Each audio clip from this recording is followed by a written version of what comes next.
ये कहानी है मेहनत, सब्र और मोहब्बत की, और ये भी कि मुश्किल वक्त में उम्मीद कभी नहीं छोड़नी चाहिए। मैं एक किसान हूँ। रोज सुबह फजर से पहले उठकर अपने खेत में काम करता हूँ। मिट्टी से बात करता हूँ क्योंकि मुझे यकीन है कि मेहनत कभी जाया नहीं जाती। करीम का खेत ज्यादा बड़ा नहीं था, लेकिन उसके दिल जितना ही साफ था। वो गेहूं, सब्जियां और कुछ फल उगाता था।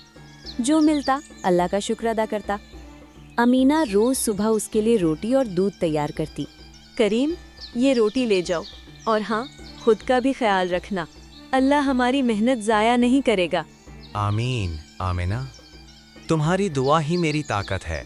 यूं ही दिन गुजरते रहे, लेकिन एक साल अचानक बरसात नहीं हुई। जमीन सूख गई, खेत पीले पड़ने लगे। गांव के लोग परेशान हो गए।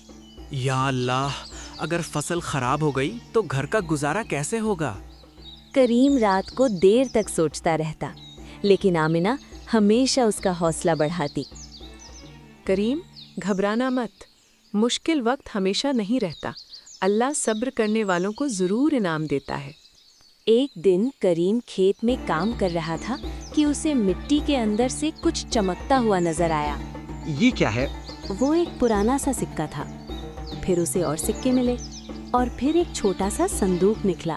मेरा नहीं हो सकता। करीम संदूक घर ले आया और अमीना को सब कुछ बताया।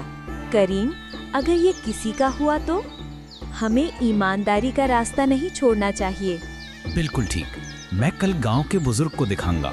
गांव के बुजुर्ग ने बताया कि ये बहुत पुराना खजाना है, जो किसी जमाने में जमीन में छुपा दिया गया था। करीम, ये तुम्हारी जमीन से मिला है। कानूनन ये तुम्हारा है। करीम और अमीना ने सिर्फ उतना पैसा लिया जितना जरूरी था। बाकी पैसा उन्होंने गांव के गरीबों, बीमारों और मदरसे को दे दिया। दौलत से ज्यादा सुकून जरूरी होता है। अमीना, बरसात हो रही है। कुछ ही हफ्तों में खेत हरा भरा हो गया। फसल पहले से भी बेहतर निकली। गांव वाले हैरान रह गए।